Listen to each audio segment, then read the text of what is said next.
Police fire position আছে, fire position OC আগে এসে আমাকে বলছেন যে আমাদের উপর থেকে নির্দেশ আছে গুলি করার। আমাদের সাথীরা সব ক্ষিপ্ত হয়ে গেছে। তখন আমি ওসিকে বলছিলাম, দেখেন এক কাজ করেন, আপনাদের উপর থেকে নির্দেশ গুলি করার আপনাদের কাজ আপনারা করেন, আর আমাদের উপর থেকে নির্দেশ প্রতিবাদ করার আমাদের কাজ এটার পর হাজার হাজার জনতা যখন আপনার ক্ষোভে ফেটে পড়ছিল, তখন প্রশাসনের লোকগুলো শুধু একটু বলছে কেউ যদি থানার সামনে থেকে ঘুরে চলে আসছে, একটু সংক্ষেপ করলে ভালো, এমন হয়েছে।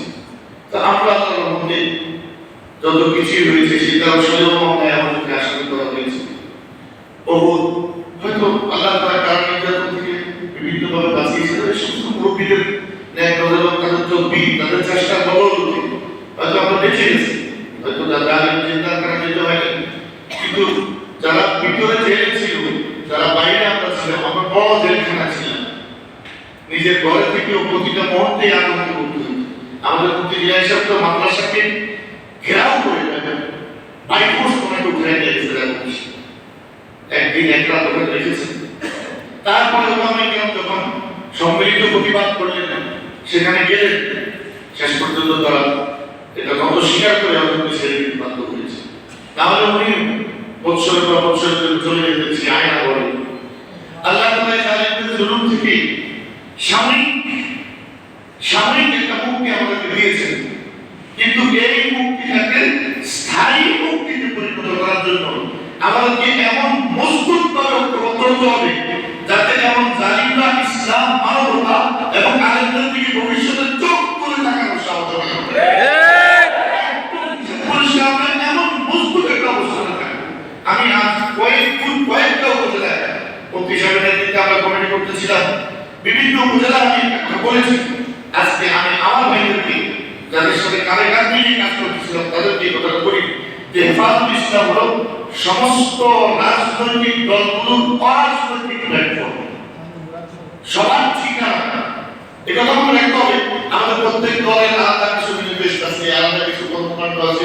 নিজের অন্তর থেকে গ্রহণ করে নিন যে আমি ইসলামী আন্দোলনের নেতৃবৃন্দ, আমি কাজ করি, ওই দলের মাথা আমি কাজ করবো। খেলা কাজ হবে যে বটগাছের নিচে প্রতীক কোন দলের এটা বিবেচনা না, ওই বটগাছের নিচে সব প্রতীক বসে ইসলাম করে ছায়া নেয়। ঠিক হেফাজতুল ইসলাম মানে এমন এক বটগাছ, এটার নিচে আমরা সমস্ত ব্যানার তুলে ঐক্যবদ্ধ হয়ে এমন মজবুত অবস্থানে থাকবো যাতে ভবিষ্যতে আমাদেরকে জিজ্ঞেস করা যায় না, কেউ ক্ষমতায় যেতেও না পারে, আর আমাদের সম্মতি ছাড়া চেয়ার ধরেও রাখতে না পারে। কিন্তু এটার জন্য আমাদেরকে যেটা করতে হবে, এই যে বলছি যে একদম তৃণমূল থেকে আইসব বলছেন, গ্রাম থেকে সর্বোচ্চ মহল পর্যন্ত আমরা আমাদের কমিটিকে সুসংগঠিত করব, একটা মন-মানসিকতা তৈরি করব। আমি হেফাজতুল ইসলামের কর্মী, আমি এই রক্ত দেওয়া সংগঠনের কর্মী। বহু জায়গায় আমি বলছি, বহু সংগঠন রক্ত দিয়েছে, তাদের রক্ত দেওয়ার একটা ইতিহাস আছে, আর হেফাজতুল ইসলামের ইতিহাসে হলো রক্ত দেওয়া। রক্ত মাধ্যমে শুরু হয়েছে, যখন অনেক এরিয়ার উপরে অনেকভাবে অনেক রাজনৈতিক দল তাদের পিঠ বাঁচাচ্ছিল, তখন বাইকের ভাবে জেলে যাচ্ছিলেন। কথা বলতে দেয় না, তারা আমাদেরকে সবচেয়ে বড় চ্যালেঞ্জ মনে করেছে। তবে এটাই আমাদের জন্য সবচেয়ে বড় পাওনা যে তারা আমাদেরকে চ্যালেঞ্জ মনে করেছে, তারা মনে করে পুরো ইসলামী শক্তি আমাদের ভিতরে আছে।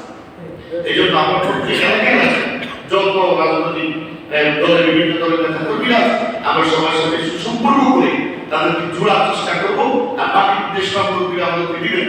ইনশাআল্লাহ এই নির্দেশনাগুলো ফলো করে ভাই ভাই হয়ে আমরা ঐক্যবদ্ধ হয়ে এই আমাদের এই শেখুল ইসলামের আমানত আল্লাহ হাফেজ মোহাম্মদ ওলি রাহিমাহুল্লাহ আমানত, আল্লাহ রসুল কাসিম রাহিমাহুল্লাহ এই কুরবানি আমানত, এই আমানতকে আমরা এমন ভাবে এগিয়ে নিব ইনশাআল্লাহ যাতে করে এর মধ্যে